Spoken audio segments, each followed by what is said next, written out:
Ang nakaraan. Ang kabaliwan na tingin ng mga tao sa ating bida ay biglang nag-iba at napalitan ng paghanga. Iyon ay dahil hindi pala kawalang kabuluhan ang patuloy niyang pagbili ng mga pagkain, iyon pala ay paghahanda sa pagdating ng matinding tagtuyot at taggutom, na pinagdadaanan na ngayon ng buong kontinente. Pagpapatuloy, hindi muna nagpakita ng bakas ang tagtuyot. Sa init ng panahon, parang naghihintay lang ito sa sulok para biglang sumalakay. Bago pa man manalanta ang matinding tagtuyot, nagpadala ng sulat si Ghislaine kay Marques Branford. Sa tindi ng init, parang paparating na ang tagtuyot. Mag-imbak ng pagkain at maghanda ng maaga. Kung magpapabaya ka at pagsisisihan mo sa huli, huwag mo akong sisisihin.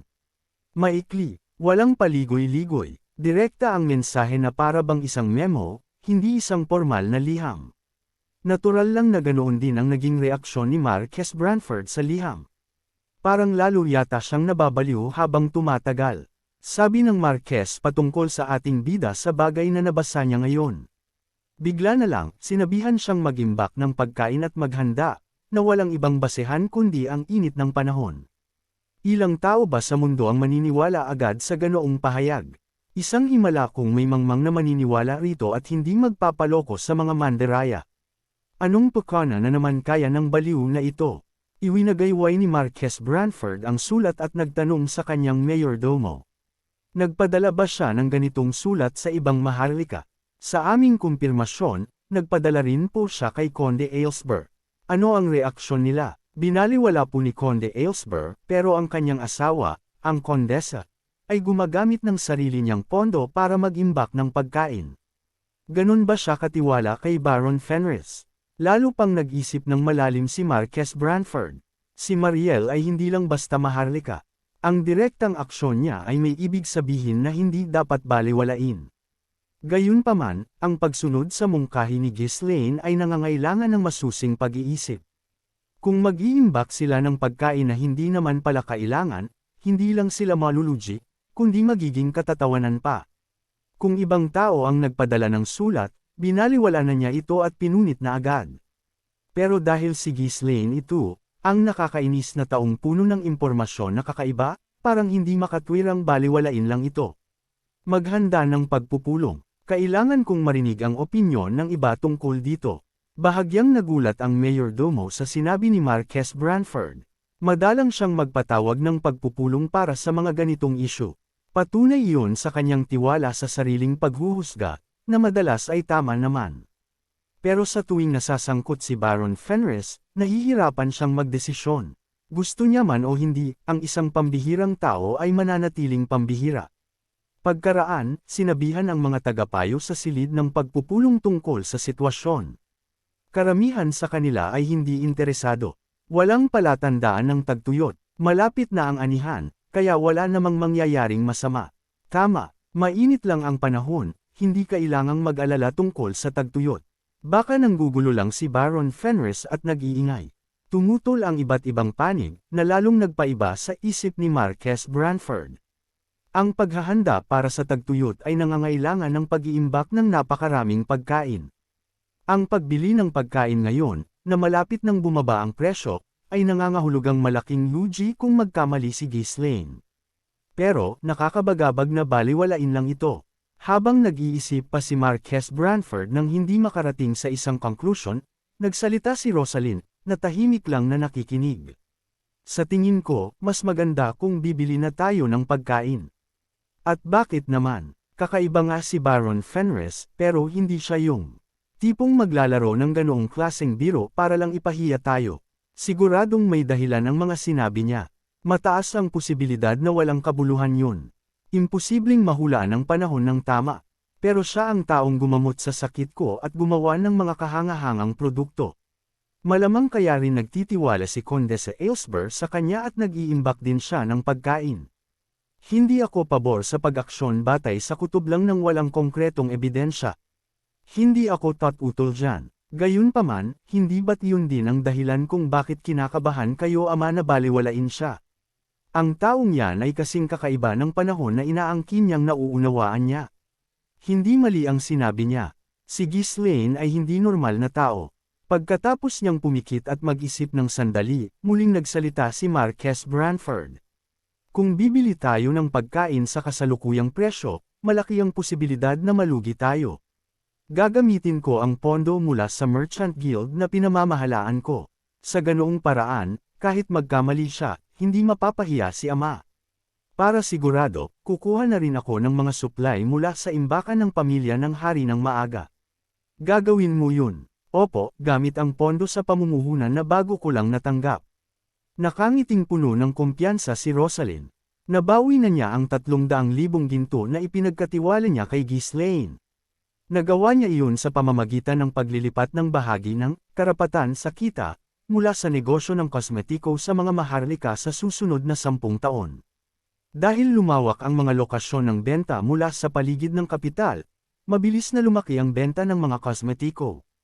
Ito ay isang matatag na pamumuhunan na walang tsansang mabibigo. Sa suporta ng garantiya ni Marques Branford at sa napakalaking kasikatan ng produkto, maraming maharlika ang nagmadaling mamuhunan. Hindi lang nabawi ni Rosalyn ang kanyang puhunan sa maikling panahon, kundi ginagamit niya rin ang kanyang kita para kumita pa ng mas malaki.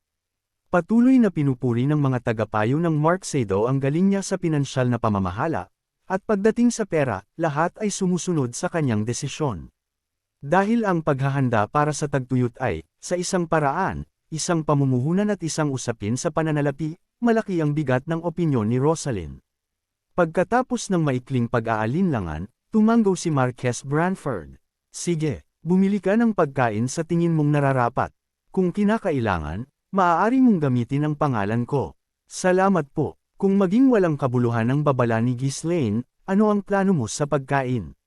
Dahil sa patuloy na alitan natin sa Duchy of Delphine, hindi masama ang pagkakaroon ng dagdag na supply para sa militar. Kung may sobra pa, maaari nating ipamahagi sa mga mahihirap at mapabuti ang reputasyon ng Marksado. Hindi masama, pero walang duda na lugi ito. O kaya, maaari nating isama ang pagkain sa mga tulong na ipinamamahagi ng pamilya Ferdium sa loob ng ilang taon. Sa proseso, sasakupan natin ang pondo ng pamilya ng hari at ng royal faction. Hindi man ito malaking tulong sa pamilya Ferdium dahil pagkain lang ito, pero si Baron Fenris na ang bahala dyan. Habang walang kahirap-hirap na lumalabas sa bibig ng kanyang anak ang iba't ibang estratehiya, ngumiti ng may kasiyahan si Marques Branford. Simula nang gumaling siya sa sakit, lalo pang sumikat ang talento niya sa pamamahala. Ang matalas niyang paghuhusga sa pag-unawa sa sitwasyon at ang maingat na mga sumunod na hakbang ay parehong kahanga-hanga. Salamat kay Rosalyn, lalo pang lumalakas ang Marksado. Mabuti na lang talaga ay bumisita ang ating bida sa kabisera, at malaking pagbabago ang naganap sa angkan ng Branford, lalo na kay Rosalyn. Oh, anong iniisip ko? Nagulat sa sariling isip, ilang beses na umiling si Marques Branford. Bago nagsalita sa isang seryosong boses, ang bagay na ito ay ipagkakatiwala kay Rosalyn. Ipaalam sa lahat, Mayor Domo, iparating ang mga sinabi ni Baron Fenris sa mga maharlika ng royal faction. Siguraduhin na bigyang diin na hindi ito sa pilitan at sa kanila ang desisyon.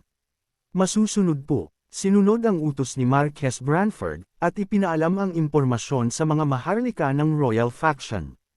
Gayunpaman, iilan lang talaga ang bumili ng supply ng pagkain. Hindi tulad ng mga maharlika sa Hilaga, ang mga maharlika ng royal faction ay bihira lang nakaranas ng kakulangan sa pagkain, kaya hindi nila sineryoso ang mungkahi ni Ghislaine. Maliban sa iilang maharlika na may plano na talagang mag-imbak ng pagkain, sina Rosalyn at Mariel lang ang aktibong bumili ng supply. Pinagtawanan ng karamihan ng mga maharlika si Ghislaine, pero di nagtagal, nagsimulang lumitaw ang tunay na problema. Parang lalong nagiging kakaiba ang panahon araw-araw. Matinding init, natutuyo na ang mga ilog. Ang buong kaharian ay dumaranas ng tagtuyot. Tiyak na magiging mahina ang anihan. Kailangan nating mag-isip ng mga paraan. Maging ang mga opisyal ng hari ay nagpanik, nagmamadali para tumugon. Pero walang paraan para baguhin ang panahon. Natuyo na ang mga ilog at lawa, kaya anong magagawa? Dahil malapit na ang anihan, nalito ang lahat, balisa at hindi makagawa ng epektibong aksyon. Samantala, napabuntong hininga ng may ginhawa ang mga retainer ni Marques Branford. Kung hindi sila binalaan ni Ghislaine, at kung hindi nagtiwala at umaksyon si Rosalyn sa kanyang payo, malaki rin ang malulugi sa kanila. Sa katunayan, nagsisisi sila na hindi sila gumawa ng mas maraming hakbang. Paanong nalaman ni Baron Fenris ang tungkol dito? Maging ang mga magsasaka na nagtrabaho sa lupa sa buong buhay nila ay hindi ito nakita. Ang panahon ay biglang nagbago. May mga bulong-bulungan na isa siyang dalubhasang astrologo, na kayang basahin ang mga bituin. Sa gitna ng pag-uusap ng mga naguguluhang retainer, nag-isip si Marquess Branford. Maging ang napakaraming mage at iskolar ay nabigo na hulaan ang tagtuyot. Ganoon kabilas at biglaan ang mga pagbabago sa panahon. Paanong, alam ng taong ito ang lahat ng ito? Alam kong kakaiba siya, pero hindi ko akalaing may kakayahan siyang makita ang hinaharap. Nag-click ang dila ni Marquess Branford sa hindi maunawaan na sitwasyon, hindi pa rin niya lubos na paniwalaan kahit naranasan na niya mismo. Bigla, isang nakakapanindig balahibong isip ang pumasok sa kanyang isipan. Kung hindi dahil dito baka lahat tayo ay nalipol. Kung walang paghahanda na ginawa ng maaga, ang mga teritoryo ng Royal Faction ay malulubog sa pagkalito dahil sa kakulangan sa pagkain, at sasamantalahin iyon ng Duchy ng walang pag-aalinlangan. Gayunpaman, salamat kay Ghislaine, nakakuha sila ng sapat na lakas para makayanan. Habang ang Duchy na puno ng yaman ay makakabawi ng walang malaking lugi, ang mga kamahalan sa ilalim ng impluwensya nito ay tiyak na magdurusa ng ilang panahon. Mabuti na lang. Nakakuha tayo ng oras para makapag-ipon ulit ng lakas. Kung makakayanan nila ang kalamidad na ito, baka kaya pa nilang baliktarin ang momentum na unti-unting pumapabor sa Ducal Faction. Dapat pala ay nagbigay ako ng utos na sapilitang bumili ng butil. Bagaman binaliwala ng karamihan ng mga maharlika ng Royal Faction ang mga babala ni Ghislaine, hindi sila lubos na masisisi. Mahirap paniwalaan ang kwento, at maging si Marquess mismo ay nagduda. Gayunpaman, ang pamilya ng hari, ang pamilya ni Marquess, at ang pamilya ni Conde Aylesbury ay nag-imbak ng napakaraming butil, na tinitiyak na hindi sila haharap sa banta ng gutom. Siguradong hindi niya ito hinulaan, hindi ba? Ang pagsisisi na hindi nila lubos na nasamantala ang ginintoang pagkakataon, na ibinigay ni Ghislaine ay mabigat sa kanyang isipan. Kung ang lahat ng maharlika ng Royal Faction ay naghanda ng sapat, baka kaya nilang pantayan ang lakas ng Ducal Faction. Ang isip na iyon ay nagdulot ng pagkadismaya at pagsisisi sa kanya. Hindi, maging si Ghislaine ay hindi lubos na sigurado. Kung tunay niyang nakita ang kalamidad na ito, mas matindi pa sana ang pagpupulisige niya sa amin. Pinawi ni Marquess Branford ang natitirang pagsisisi niya. Ang Royal Faction ay muntik ng ma-overwhelm ng Ducal Faction. Dahil sa naging resulta, isang mapalad na kinalabasan ito. Ang isip na iyon ay nagdala ng ngiti sa kanyang mukha. Duke of Delphine, siguradong nadidismaya ka. Mukhang nasa panig natin ang langit, at ipinadala niya sa amin ang kakaibang taong ito. Ang sitwasyon sa kaharian ng Luthnia ay lumala. Ang kakaibang panahon ay sumira sa mga pananim sa karamihan ng mga teritoryo. Nagreklamo ang mga tao na ito ang pinakamasamang taggutom sa kasaysayan ng kaharian. Iilang lugar lang, tulad ng Fenris, ang halos perpekto ang paghahanda para sa tagtuyot. Ang presyo ng butil ay tumaas, at ang mga boses ng pagkasira ng lupain ay umalangaw sa buong kaharian. Ito ang simula ng matinding taggutom, isang kaganapan na napakasama na naitala ito sa mga libro ng kasaysayan bago ang pagbalik ni Ghislaine sa nakaraan. Nag-isip si Ghislaine habang nakikinig sa ulat ni Lowell. Isang panahon na tinawag ng ilan na isang kalamidad, at ang iba ay tinukoy bilang isang malaking pagsubok, isang panahon kung saan ang buong kontinente ay nalubog sa pagdurusa. Sa kanyang nakaraang buhay, marami ang nagtalo na ang tagtuyot na ito ay panimula lamang sa gulo na susunod. Hindi lang ito isang kalamidad sa kaharian ng Luthania, nangyayari rin ang mga katulad na sakuna sa buong kontinente. Gayunpaman, walang garantiya na ang mga pahayag na iyon ay lubos na tama. Pagkatapos ng lahat, tiyak na may mga lugar na nakaligtas ng buo. Ang pag-alala sa panahon ng dakilang pagsubok ay nagpadala ng kakaibang panginginig sa kanyang likod. Hindi ako dapat magpabiye kahit isang araw. Kailangan kong maghanda ng mas lubusan para sa araw na iyon. Mula sa kanyang naalala, ang araw na iyon ay darating ng hindi inaasahan pagkatapos ng ilang panahon. Upang makayanan ang shock na ay dudulot nito, kailangan niyang tiyakin na ang kanyang paghahanda ay mas kumpleto kaysa ngayon. Siyempre, bago iyon, kailangan niyang mabuhay laban sa Duke of Delphine. Habang tinatapos ni Lowell ang kanyang regular na ulat, tahimik na nagtanong si Ghislaine. Kumusta ang sitwasyon sa pagkain ng Royal Faction? Ang pamilya ng hari, si Marquess Branford, at si Conde Aylesbury ay nakakuha ng sapat na halaga, pero, ang ibang mga maharlika ay mukhang nabigo na maghanda ng maayos. Nakakadismaya, halos iyon din ang inaasahan niya. Malamang na walang maniniwala sa ganoong hindi kapani-paniwalang babala. Si Ghislaine mismo ay hindi sapat ang kumpiyansa para lubusang kumbansihin ang iba, kaya nagsulat lang siya ng malabong conclusion at ipinadala. At least, kina Rosalind at Mariel, naisip niya na baka umaksyon sila, kahit na nangangahulugan iyon na maloko sila. Pareho silang may matalas na kutob pagdating sa pagkuha ng mga benepisyo. Gaya ng inaasahan, tama ang kanyang paghuhusga. Gayunpaman, kahit na tama siya, hindi niya maiwasang makaramdam ng pagsisisi. Gayunpaman, ang insidenteng ito ay nangangahulugan na ang ibang mga maharlika ay hindi na ganoon kadaling baliwalain ang kanyang mga salita sa susunod. Kaya, hindi naman masama ang sitwasyon. Mabilis na makakabawi ang mga maharlika sa ilalim ng Ducal Faction. Sa kanyang nakaraang buhay, ang Royal Faction ay naitulak sa bingit ng pagbagsak pagkatapos ng tagtuyot na ito. Maging sa parehong masamang sitwasyon, ang Ducal Faction ay nag-imbak ng napakalaking reserba, na nagpahintulot sa mabilis na pagbawi. Ang mga bahagi na hindi nila kayang takpan gamit ang kanilang mga reserba ay mabilis na dinagdagan sa pamamagitan ng kalakalan sa ibang mga kaharian. Para lalo pang lumala ang sitwasyon, ang Ducal Faction, na sabik na samantalahin ang pagkakataon, ay kumilos para sugpuin ang Royal Faction sa sandaling tiyak na ang kanilang sariling katatagan, kahit na sa halaga ng pagdurusa ng karagdagang lugi. Ang Royal Faction, na hindi makabawi o makapanatili ng katatagan, ay walang ibang pagpipilian kundi makita ang mabilis na paghina ng impluwensya nito. Mula sa puntong iyon, ang balanse ng kapangyarihan sa pagitan ng dalawang paksayon ay nagbago ng pabor sa Ducal Faction. Sa pagkakataong ito, ang Royal Faction ay makakapagtagal ng mas matagal. Ang Ducal Faction ay may sariling mga hamon na haharapin. Salamat kay Ghislaine, ang Royal Faction ay nakakuha ng malaking halaga ng butil, na nagpapahirap sa Ducal Faction na agad na samantalahin ang kanilang kalamangan tulad ng ginawa nila sa nakaraang buhay. Ngayon, isang karera kung sino ang makakabawi mula sa kanilang mga lugi muna. Bilang resulta, parehong ang Ducal Faction at si Marquess Branford ay nakatuon sa pamamahagi ng butil sa kani-kanilang paksayon at pagpapatatag ng sitwasyon.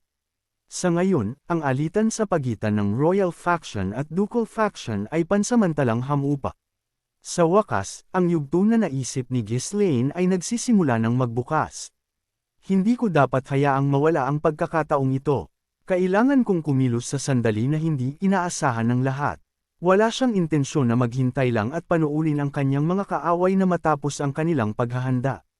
Pagkatapos umalis ni Lowell, si Ghislaine, na ngayon na nag-iisa, ay nakangiti.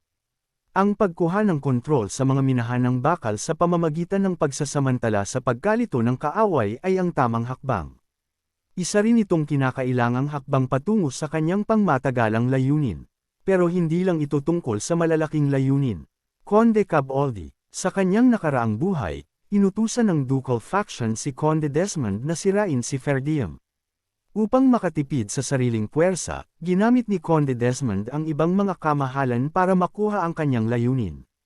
Isa sa mga kamahalan na iyon ay si Conde Caboldi. Sinusuportahan ni Conde Caboldi si Desmond sa pamamagitan ng pagpapadala ng mga karagdagang puwersa at pagtiyak na si Fairdiam ay hindi makakakuha ng anumang iron ore. Isang kaaway mula sa nakaraan, at isang tiyak na kalaban sa hinaharap. Habang lalo pang naaalala ni Ghislaine, lalo pang nagiging madilim at mas tuso ang kanyang ngiti.